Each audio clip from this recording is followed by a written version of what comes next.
to talk about vectors. Now, physical quantities can be divided into two cases, scalars and vectors. Now, scalars are things that has magnitude,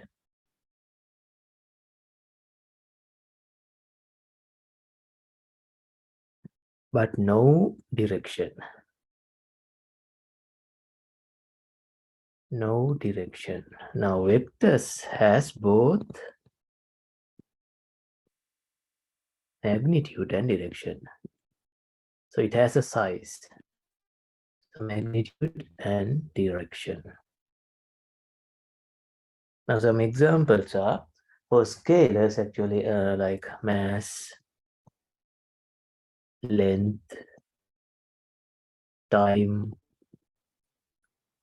temperature. Think about it. Temperature has a magnitude, right? But it doesn't have a direction.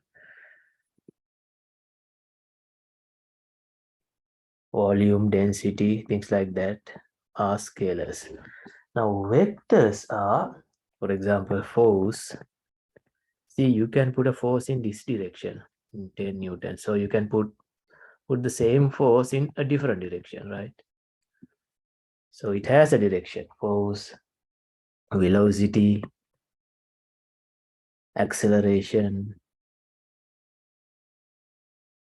things like that actually has both magnitude and direction, so they are called vectors. Now, a vector is represented by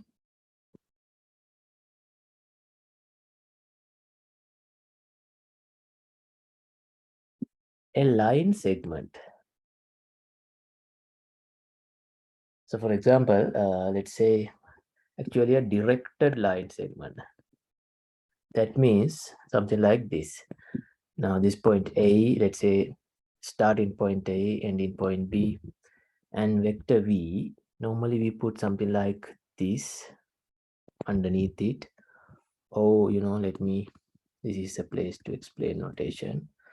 So the vector V, we write AB this direction. Now, there are so many other notations. Sometimes we can write it like this. Sometimes you can put a letter and bold it. In certain text, you see bold letters for vectors. But when we actually write, we cannot keep bolding. So either this, those notations are preferred. Now, this length is actually referred to its size, and this arrow shows its direction. For example, let's say I drew like size 5. Let's talk about that later, but let's say size 5, the size of this line segment is 5. And if I draw something like this with size 2, let's say CD, still it has the same direction because these two are parallel, right? But the size is less, now 2. Oh, it can be 7, still the same size. Or on the other hand, we can change the direction. So if I draw something like this with size 5, and let's call it U, now U and V are different vectors. Now if the same, but V and W has the same direction, but not the same size, right? Now, that's how we represent, that's the geometric representation of vectors. Now, next, actually, we are going to talk about component form of a vector.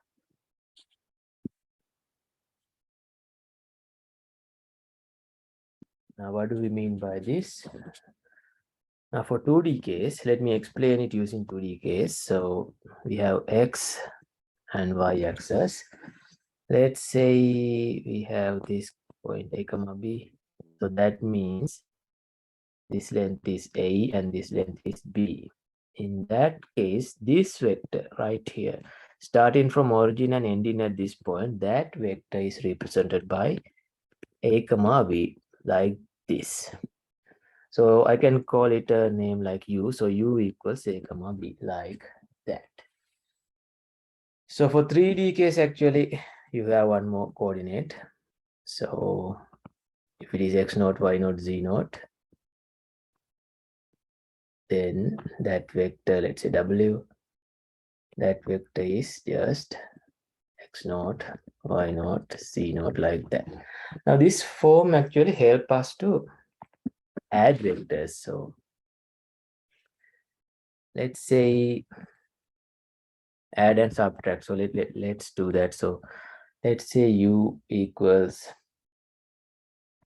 u1 comma u2 and v equals v1 comma v2. In this case, u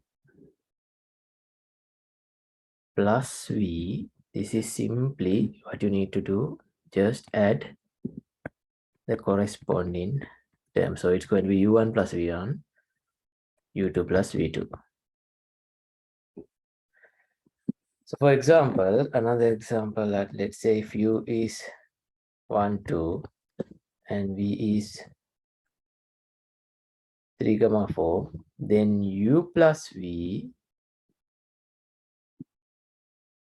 is simply you add this and this, so 4, this and this, so 4, 6. Now if we look at this geometrically, this will help us to understand the parallelogram law that we are about to do now. Now let's draw these two. So 1, 2. So 1, 2, 3, 4. So 1, 2, somewhere here, this point. So u is this vector. Now let me use a different color for v. V is 3, 4. So 3, 4, somewhere here. So v is this. So when you add u and v, that's going to be 4, 6. So 4, let me choose blue color, 4, 1, 2, 3, 4, 5, 6, somewhere here.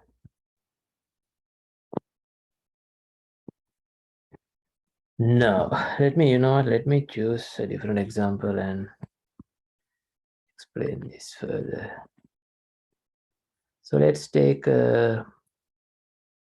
this vector, this ending point 2, 2. And let's add it with 4, 2.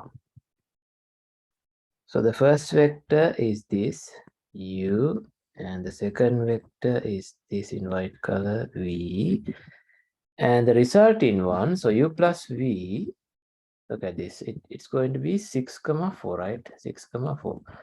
Now if we draw in roughly nice scale, we will have 6, 4 somewhere here. Now with little bit of geometry, what if I extend? See, what if I take this u and draw it over here?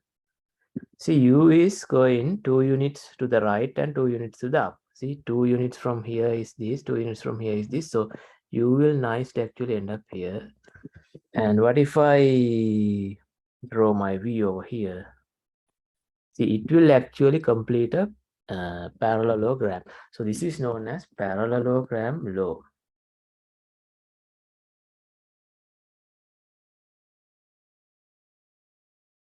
For vector addition, we have parallelogram law actually. Take one, parallelogram law. It simply says, if you have two vectors like this, u and v, the resulting vector is actually given by this. That is u plus v.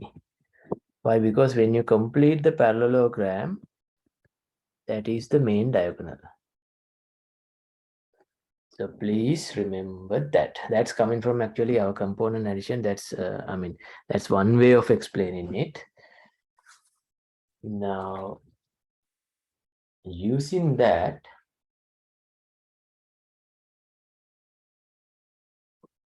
how about, no, before that I need to actually explain. Let's say you had U and V like this. See, I told you vectors, see this U vectors actually can be freely moved on the plane. So that U can be represented here. As long as you have the same size and direction, see, I can draw that vector anywhere in this plane. It's the same. Does that make sense? Because, let me again explain this to you. Now, yes, I will explain this to you again in a minute. So if you have two vectors like this, U and V, you know, when you're dealing with graphs, graphically when you're dealing with vectors, U plus V always going to be the main diagonal when you complete the parallelogram.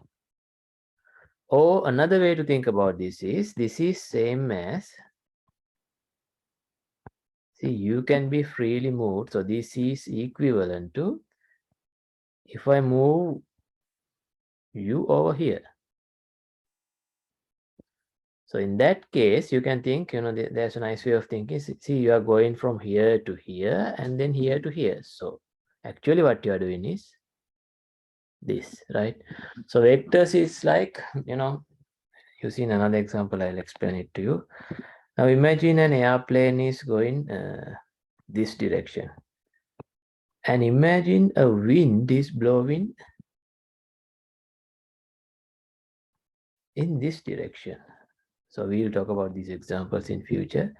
So ultimately, this can be nicely modeled. So airplanes vector, if it is U velocity vector that, and if the wind is going in that direction, so your airplane will actually move that direction, right?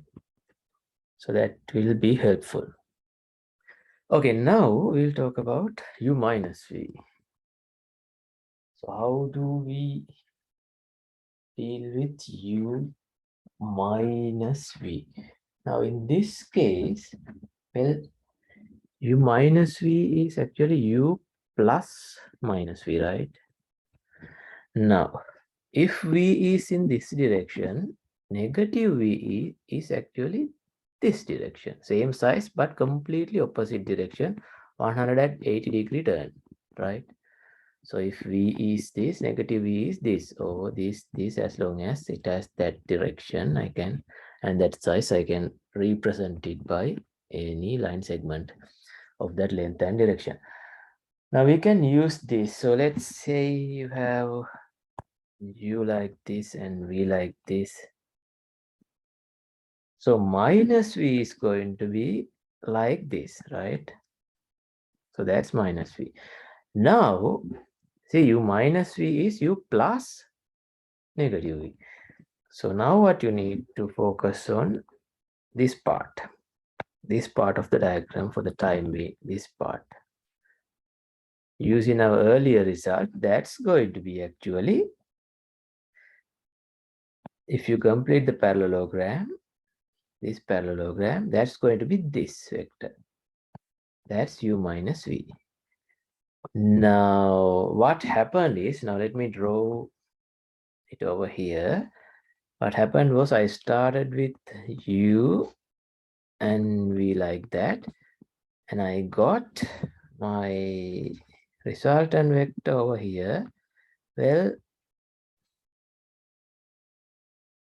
it is, can you know, what if I complete the parallelogram? Do you see any vector that is same as this that I can draw inside the parallelogram? Think about it. Yes, that's this. So that's going to be U minus v, right? So now if I, let me draw this again, the same u and same v in order to explain this. Now let me make u a little bit bigger so it's clear. Now if I complete the parallelogram, as you saw, this one gave you u minus v. And we saw earlier the main diagonal gave you u plus v. So that's what you need to remember. So the main diagonal will always give you u plus v, and the other diagonal will give you u minus v. And also with u minus v, remember this minus is always the vector is pointing towards this direction. Now it's explainable when we do the next part in our, let's say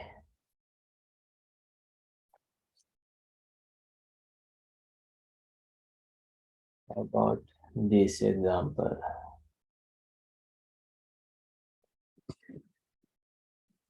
Now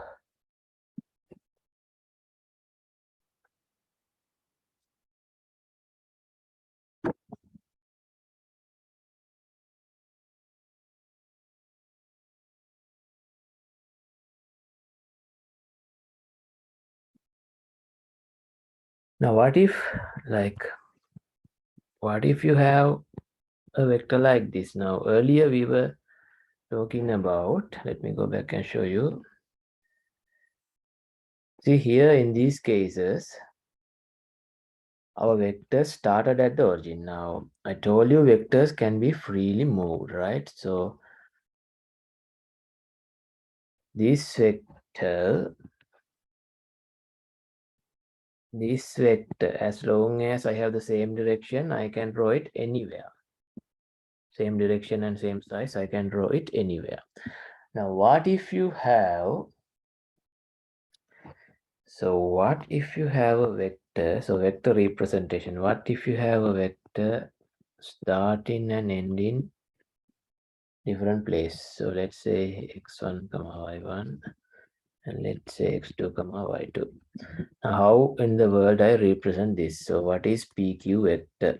How do I write it? Or if I call it v, in terms of x and y, how do I write it? Well, actually we can use our parallelogram and these addition rules that we learned earlier to deal with this. So what you need to do, take the origin and create these two vectors. So let's call the origin P. Now with this notation, OP, the vector OP is going to be this guy right here. Let me choose a different color. So the blue, green and white. Blue guy is x1 comma y1 in this component notation, right? And the vector OQ is x2 comma y2, y1, x2 comma y2, right? And with the parallelogram law, now pause the video and think what plus what is what. The easiest way is using that, the explanation that I gave you. See, you are going from here to here and then here to here. The resultant is this one, here to here, right? So using that idea or the parallelogram law, vector OP plus vector PQ. See, you end with P in the first one, you start with P in the second one. And the result in is first letter of the first one and the last letter of the second one, which is OQ. Now all you need to do is substitute these values. So x1 comma y1 plus PQ, that's what we are trying to find, equals OQ, which is x2 comma y2. So PQ is going to be x2 comma y2 minus x1 comma y1, right? So x2 minus x1 comma y2 minus y1. Now we have a nice result. Actually, the way to remember this is, the way to remember this is terminal minus initial. So you always subtract from terminal to initial from terminal. So for example, if you had, let's say 2,5, the point, and let's say 10,4, 2,5 and 10,4. If you have these 2 points, let's say B, the vector formed by joining these 2 line segment is given by terminal minus initial. So 10 minus 2, 8, 4 minus 5, -1, right? Terminal minus initial, always terminal minus, sorry, here the picture does not make sense since it is, let me make it 3. So 4 minus 3, 1, right? Now that's AB. What if somebody asks you BA? That means the other way around. So BA vector is this vector, the other way around. Then the terminal is this point. So 2 minus 10, which is -8, 3 minus 4, which is -1, which is exactly negative of this. Can you see that? So BA is negative. If I take a negative sign out, you get 8, 1, which is negative AB. Okay, now I think things are starting to make sense, right? Now, using that, let me explain another thing to you. So using that idea, let's say 1, 2, 3, 1, 2. So 3, 2. This vector. So let's say P. So this OP. And let me call it U. Normally that's easier to deal with, simple letters. So OP, OU, that's going to be there. Without that knowledge, I mean, without terminal minus initial, the way we started at first, it's just 3, 2. And with terminal minus initial, 3 minus 0 and 2 minus 0, because origin is 0, 0. So still 3, 2, right? Now, what if I draw this line segment with the same direction? Let's say 3, 4, 5, 6, 7, 8, 9, 10. Over 10 here, and 3, 4, 5, 6.